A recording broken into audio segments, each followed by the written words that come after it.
Hello guys, welcome to our next video and also welcome to BTech College channel also. Guys, మన next problem ఏంటంటే ఈ questions అయితే ఇచ్చాడు. దానికి question ఏమడిగా అంటే test for consistency and solve అనేసి equations అయితే ఇచ్చాడు అనమాట. సో మనం దీనికి ఫస్ట్ ఏం చేయాలంటే ఇచ్చిన ఈక్వేషన్స్కి కన్సిస్టెన్సీని అయితే కనుక్కోవాలి. కన్సిస్టెన్సీని అయితే చెక్ చేసి ఒకవేళ ఇచ్చిన ఈక్వేషన్స్ కన్సిస్టెన్సీ అయితే మనం దాన్ని సాల్వ్ చేయాలన్నమాట. సో ఫస్ట్ ఆఫ్ ఆల్ మనం కన్సిస్టెన్సీని కనుక్కొని ఒకవేళ కన్సిస్టెన్సీ అయితే దాన్ని మనం సాల్వ్ చేయాలి. లేకపోతే ఒకవేళ ఇచ్చిన ఈక్వేషన్స్ కన్సిస్టెన్సీ కావురా అంటే మనం దాన్ని సాల్వ్ చేయాల్సిన పని లేదన్నమాట. సో మనం first of all simple process అయితే చెప్తాను నేను దీన్ని ఎట్లా సాల్వ్ చేయాలనేసి. ఫస్ట్ ఆఫ్ ఆల్ మనం ఏం చేయాలంటే ఎలాంటి ప్రాబ్లం అయినా సరే వాడు సేమ్ ఇలాంటి క్వశ్చన్ అడిగినాను అనుకోండి, టెస్ట్ ఫర్ కన్సిస్టెన్సీ సాల్వ్ అన్నాడు అనుకోండి, అప్పుడు మనం ఇచ్చిన ఈక్వేషన్స్ని మనం మ్యాట్రిక్స్ ఫామ్లోకి రాసుకోవాలన్నమాట. సో మ్యాట్రిక్స్ ఫామ్లోకి రాసుకొని ఒక మ్యాట్రిక్స్ ఫామ్ అంటే ఏ విధంగా AX = B. దీంట్లో మనకి ఏ అంటే కోఎఫిషియంట్ మ్యాట్రిక్స్, ఎక్స్ అంటే అన్నోన్ మ్యాట్రిక్స్, బి అంటే కాన్స్టెంట్ మ్యాట్రిక్స్.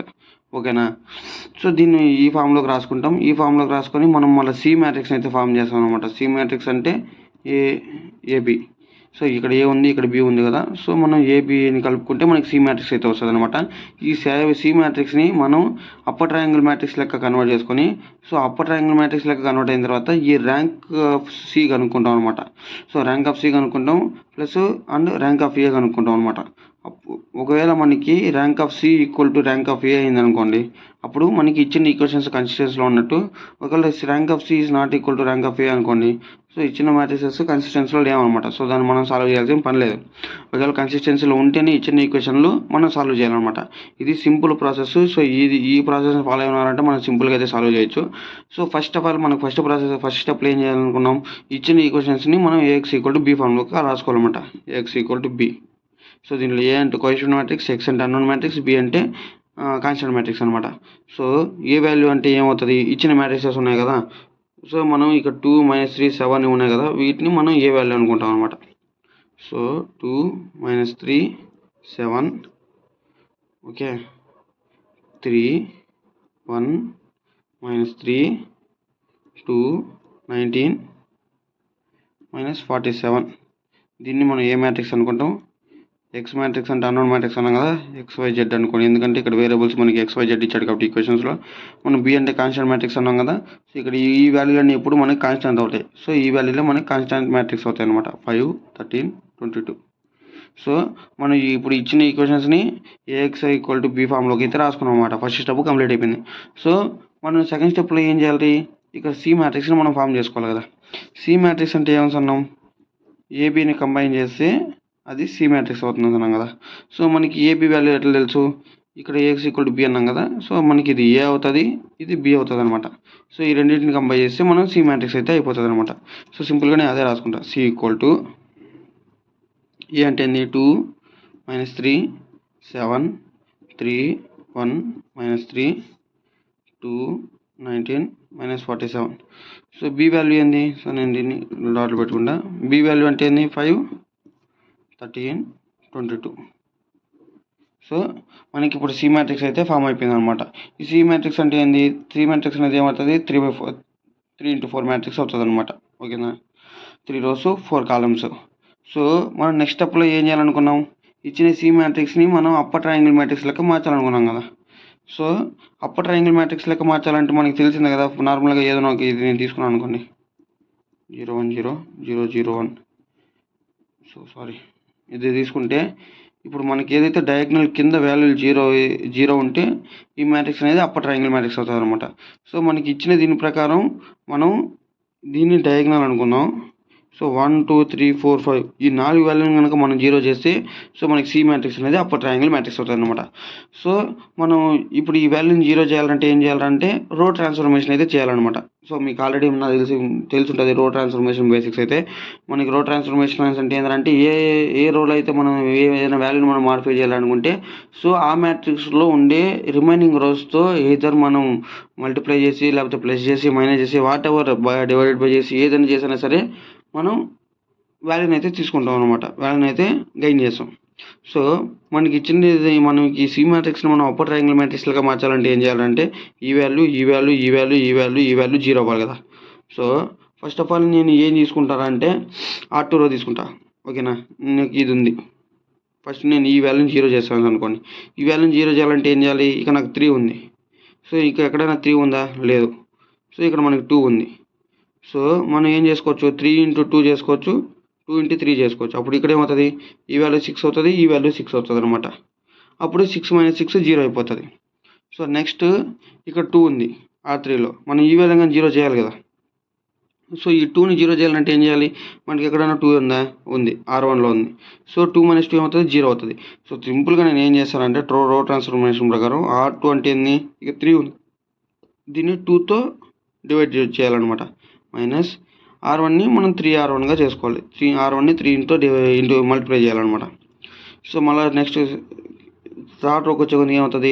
R3ని జస్ట్ మనం R3 - R1 లెక్క రాస్తే సరిపోతుంది. ఎందుకంటే 2 - 2 0 అయిపోతుంది అనమాట ఆటోమేటిక్గా. సో నేను క్యాలిక్యులేషన్ ఈ సైడ్లో చేస్తా, ఓకేనా. ఫస్ట్ మళ్ళీ సి మ్యాట్రిక్స్ రాసుకుంటా. మనకి ఇప్పుడు R1 సేమ్ ఉంటుంది అనమాట. R1 2 - 3 7 5 ఉంటుంది, ఓకేనా. సో ఇప్పుడు R2కి వచ్చే కొద్దికి ఏమవుతుంది?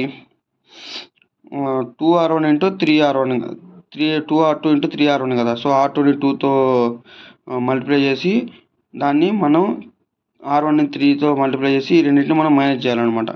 సో 2R1 అనే కొద్దికి ఏమవుతుంది? ఇక్కడ 3 × 2 × 3 మైనస్ 2 × 3 అవుతుంది. R1ని 3తో చేయాలి కదా, 3 × 2. అప్పుడు ఏమవుతుంది? 6 - 6 0 అయిపోతుంది అనమాట, 0 అయిపోతుంది. నెక్స్ట్ ఈ వాల్యూ దగ్గరికి వచ్చే కొద్దికి ఏమవుతుంది? ఇక్కడ 1 ఉంది కదా, అంటే 2 × 1 మైనస్ 3 × -3 ఈక్వల్ టు ఏమవుతుంది? 2 + 3 3 = 9 ఈక్వల్ టు ఏమవుతుంది? 11 అవుతుంది అనమాట. సో ఇక్కడ వాల్యూ 11 వస్తుంది. సో సేమ్ నేను అట్లా చేసుకుంటూ వచ్చాను అనమాట. మళ్ళీ ప్రతి ఒక్కటి స్టెప్ బై స్టెప్ చేయాలంటే అవ్వదు కాబట్టి ఫాస్ట్గా రాసేస్తాను. మళ్ళీ స్టెప్ బై స్టెప్ సాల్వ్ చేస్తే చాలా వీడియో లెంత్ అయిపోతుంది అనమాట. సో R3ని R1 నుంచి తీసేయాలి కదా. 2 - 2 0 అయిపోతుంది. 19 - -3 ఏమవుతుంది? 19 + 3 అవుతుంది. 19 + 3 అంటే ఏమవుతుంది? 22 అవుతుంది. సో ఇక్కడికి వచ్చే కొద్దికి -54 అవుతుంది. సో ఇక్కడికి వచ్చే కొద్దికి ఏమవుతుంది? 17 అవుతుంది అనమాట. సో మనం ఈ 2 రో ట్రాన్స్ఫర్మేషన్ జరిగి వచ్చిన వాల్యూ అయితే ఇదనమాట. దీంట్లో ఆల్రెడీ ఇక్కడ 2 0లు అయిపోయినాయి, ఓకేనా. సో గైస్ నేను ఆ రో ట్రాన్స్ఫర్మేషన్ తర్వాత వచ్చిన మ్యాట్రిక్స్ అయితే నేను సపరేట్గా అయితే రాసుకున్నాను అనమాట. సో ఇప్పుడు మళ్ళీ ఏం చేయాలి? మనకి ఈ వాల్యూ 0 అయింది. ఇంకా మనకి ఈ వాల్యూ 0 అవ్వాలన్నమాట. ఇంకా ఈ 3 వాల్యూలు 0 అవ్వాలి. ఈ 3 వాల్యూలు 0 అవ్వాలంటే ఇక్కడ R2 దగ్గర ఏముంది? 11 ఉంది. సో ఇక్కడ R3 దగ్గర 22 ఉంది. సో ఫస్ట్ మనం R3ని ఇక్కడ 11 ఉంది కదా, దీన్ని 2 చేస్తే ఏమవుతుంది? 22 అవుతుంది అనమాట. సో 22 - 22 0 అయిపోతుంది ఈజీగా. సో నేను ఇప్పుడు ఏం చేస్తాను? R3 - 2 R2 లెక్క రాస్తాను అనమాట, ఓకేనా. అప్పుడు మ్యాట్రిక్స్ అనేది ఏమవుతుంది? 2 - 3 7 5 0 11 -27 11 అవుతుంది. ఇక్కడ 0 × 2 × 0 అంటే 0 అయిపోతుంది. ఇక్కడ 22 - 2 × 11 కదా, 22 - 22 0 అయిపోతుంది అనమాట. ఇక్కడ 0 అయిపోతుంది. ఇక్కడికి వచ్చే కొద్దికి ఏమవుతుంది? -54 -2 × -27 ఇక్కడ -54 + 54 ఏమవుతుంది? 0 అయిపోతుంది. సో ఇక్కడికి 0 అయిపోతుంది. సో ఇక్కడికి వచ్చే కొద్దికి ఏమవుతుంది? 17 - 2 × 11 అంటే 17 - 22 ఈ వాల్యూ -5 అవుతుంది అనమాట. సో -5. సో ఇప్పుడు మనకి ఏమైంది? ఈ వాల్యూ 0 అయిపోయింది. కానీ చూడండి, ఈ వాల్యూ 0 అయిపోయింది కాబట్టి మనకి ఇక్కడ డయాగనల్ మ్యాట్రిక్స్ అయితే ఫామ్ అయిందనమాట, ఓకేనా. ఇది డయాగనల్ కింద ఉండేది అన్నీ 0 అయినాయి. సో మనకి అప్పర్ ట్రయాంగిల్ మ్యాట్రిక్స్ అనేది ఫామ్ అయిందనమాట, ఓకేనా. So upper triangle matrix form అయిన తర్వాత నేను ఏం చెప్పిన ప్రొసెస్ దాన్ని ర్యాంక్ కనుక్కోవాలని చెప్పినాను అనమాట. సో ర్యాంక్ ఆఫ్ సి అంటే ఏంది? మనకి ర్యాంక్ ఆఫ్ ఏదైనా మ్యాట్రిక్స్ ఏమవుతుంది? Rank of matrix equal to number of non-zero rows అనమాట. సో మనకి ఇక్కడ ర్యాంక్ ఆఫ్ సి ఏమవుతుంది? నెంబర్ ఆఫ్ నాన్-జీరో రోస్ అంటే మొత్తం ఒక్క రోలో కానీ ఏదైనా వాల్యూ ఉంటే అది నెంబర్ ఆఫ్ నాన్-జీరో కింద వస్తుంది అనమాట. ఒకవేళ 0 రోస్ అంటే ఏంది? ఆ రో మొత్తం 0 ఉండాలి. నాన్-జీరో రోస్ అంటే ఆ రోలో ఏదైనా ఒక్క మిగతా 3 ఇక్కడ 0 ఉండి ఒకటి మాత్రం వాల్యూ ఉంటే అదిగా నాన్ జీరో దీనికి వస్తుందన్నమాట. సో మనకి మ్యాట్రిక్స్ని చూస్తే ఇక్కడ 2 - 3 7 5 ఉంది, అంటే ఇక్కడ అన్ని వాల్యూలో ఉన్నాయి. సో ఇది ఒకటి అవుతుంది. ఇక్కడ 0 11 - 2 7 ఉంది, ఇక్కడ ఒక 0 ఉంది కానీ మిగతా అన్ని వాల్యూలో ఉన్నాయి. సో 2 అవుతుంది. సో ఇక్కడికి వచ్చే కొద్దికి 0 0 0 ఉంది, కానీ ఇక్కడికి వచ్చే కొద్దికి -5 ఉంది. ఇదిగా నాన్ జీరో రో కిందకి వస్తుంది అనమాట. సో మనకి టోటల్ ఎన్ని నాన్ జీరో రోస్ ఉన్నాయి? 3 ఉన్నాయి అనమాట. సో ర్యాంక్ ఆఫ్ C = 3 అవుతుంది అనమాట. సో నెక్స్ట్ ఏం చేయాలని చెప్పిన, ర్యాంక్ ఆఫ్ Cని ర్యాంక్ ఆఫ్ Aతో కంపేర్ చేయాలని చెప్పిన. మనకి A matrix. Hello guys, welcome to our next video. So rank of A కనుక్కోవాలంటే ఏం చేయాలి? ఫస్ట్ మనం ఇచ్చిన ఏకి upper triangle matrix of A upper triangle matrix అయితే కనుక్కోవాలన్నమాట. సో అప్పర్ ట్రయాంగిల్ మ్యాట్రిక్స్ అంటే ఏంది? సో ఈ డయాగ్నల్ కింద ఉన్నటివి 0 ఉంటే అది అప్పర్ ట్రయాంగిల్ మ్యాట్రిక్స్ లెక్క ఫామ్ అయిపోతుంది అనమాట. ఇక్కడ జస్ట్ 3నే ఇది, ఓకేనా? సో మనకి ఇచ్చిన మ్యాట్రిక్స్ ఏంది? A = 2 - 3 7 3 1 - 3 2 19 - 47 అనమాట. సో నేను దీనికి ఆల్రెడీ సొల్యూషన్ అయితే చేశాను, మళ్ళీ చెప్తే టైం అనేది ఎక్కువ తీసుకుంటుంది కాబట్టి నేనైతే దాన్ని ఇక్కడ చూపిస్తాను అనమాట. సో మనకి ఇచ్చిన మ్యాట్రిక్స్ అయితే ఇది కదా. సో మనం అప్పర్ ట్రయాంగిల్ మ్యాట్రిక్స్ ఫామ్ చేయాలంటే డయాగ్నల్ కింద నుండి 0 చేయాలి. సో నేను R2ని 2R1 - 3R1 లెక్క రాసుకుంటే సో ఇదైతే ఫామ్ అవుతుంది అనమాట. సో మీరు దీన్ని నోట్ డౌన్ చేసుకోవచ్చు. సో R2ని డయాగ్నల్ అప్పర్ ట్రయాంగిల్ మ్యాట్రిక్స్ లెక్క మార్చాలంటే మనం ఈ రో ట్రాన్స్ఫర్మేషన్స్ అయితే ఉపయోగిస్తే సింపుల్గా సరిపోతుంది అనమాట. సో వన్స్ మనం ఫైనల్గా రో ట్రాన్స్ఫర్మేషన్ ఉపయోగించిన తర్వాత మనకి ఏ మ్యాట్రిక్స్ అనేది ఏ విధంగా ఏ విధంగా ఉంటుంది అంటే 2 3 7 0 11 - 27 0 0 0 అనమాట, ఓకేనా? సో ఇప్పుడు ర్యాంక్ ఆఫ్ A అంటే ఏంది? Number of non zero rose. Number of non zero rose అంటే ఏంది? దీంట్లో ఇది నాన్ జీరో రో, ఇది నాన్ జీరో రో, ఇక్కడ అన్ని జీరోలో ఉన్నాయి కాబట్టి ఇది నాన్ జీరో రో అవ్వదన్నమాట. సో మనకి 2 మాత్రం నాన్ జీరో రోస్ ఉన్నాయి. సో ర్యాంక్ ఆఫ్ A ఏమవుతుంది? 2 అవుతుంది. మనకు ఆల్రెడీ ఇక్కడ ర్యాంక్ ఆఫ్ C అనేది ఏమొచ్చింది? ర్యాంక్ ఆఫ్ C అనేది మనకి 3 అయిందనమాట. సో ర్యాంక్ ఆఫ్ C అనేది 3 అయింది, ర్యాంక్ ఆఫ్ A = 2 అయిందనమాట. దీని ప్రకారం మనకి ఇక్కడ 3 2 ఈక్వల్ కాదు కాబట్టి మనకి rank of A is not equal to rank of C. So మనకి నాట్ ఈక్వల్ టు అంటే మనం ఫస్ట్లో ఏమనుకున్నాం, ఒకవేళ మనకి ర్యాంక్ ఆఫ్ A అనేది ర్యాంక్ ఆఫ్ Cకి ఈక్వల్ కాకపోతే ఆ సిస్టమ్ అనేది కన్సిస్టెన్సీ కాదు. సో దానికి మనకి సొల్యూషన్ అయితే ఉండదన్నమాట. ఒకవేళ rank of A = rank of C అయ్యి ఉంటే సిస్టమ్ అనేది కన్సిస్టెన్సీ అయి ఉంటుంది కాబట్టి మనకి సొల్యూషన్ అయితే ఉంటుంది అనమాట. సో మనకు సింపుల్గా దీనికి ఆన్సర్ అయితే ఏం రాస్తామంటే the given system is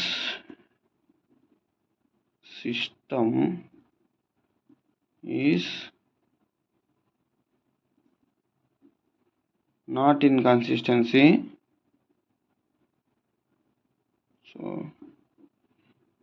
so no solution for given system. So ఇది రాస్తే అయితే సరిపోతుంది అనమాట. సో నేను జస్ట్ ఇంకోసారి బ్రీఫ్గా చెప్పేసా. మనకైతే ఒక ఈక్వేషన్ అయితే ఇస్తాడనమాట. ఆ ఈక్వేషన్ మనం AX = B అనే ఫార్ములా మ్యాట్రిక్స్లోకి రాసుకోవాలి. దాని ప్రకారం మనకి AB అనే వాల్యూలు అయితే వస్తాయి అనమాట. సో మనం నెక్స్ట్ మనం C అనే మ్యాట్రిక్స్ అయితే ఫామ్ చేసుకోవాలన్నమాట. C అనే మ్యాట్రిక్స్ జస్ట్ ఏమవుతుంది, ఏ మ్యాట్రిక్స్ B మ్యాట్రిక్స్ మనం ఇస్తే C మ్యాట్రిక్స్ అయిపోతుంది. సో C మ్యాట్రిక్స్ని మనం ఫస్ట్ అప్పర్ ట్రయాంగిల్ మ్యాట్రిక్స్ లెక్క మార్చుకోవాలి. అప్పర్ ట్రయాంగిల్ మ్యాట్రిక్స్ లెక్క మార్చుకోవడానికి మనం రో ట్రాన్స్ఫర్మేషన్ అయితే చేస్తాం అనమాట. వన్స్ రో ట్రాన్స్ఫర్మేషన్ అయిపోయిన తర్వాత మనకి ర్యాంక్ ఆఫ్ C అనేది వస్తుంది అనమాట.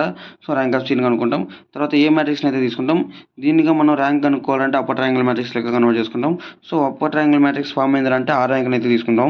సో మనం ర్యాంక్ ఆఫ్ Aని ర్యాంక్ ఆఫ్ Cని అయితే కంపేర్ చేస్తాం అనమాట. వన్స్ ర్యాంక్ ఆఫ్ A అనేది ర్యాంక్ ఆఫ్ Cకి ఈక్వల్ అయిందంటే ఆ సిస్టమ్ కన్సిస్టెన్సీలో ఉన్నట్టు.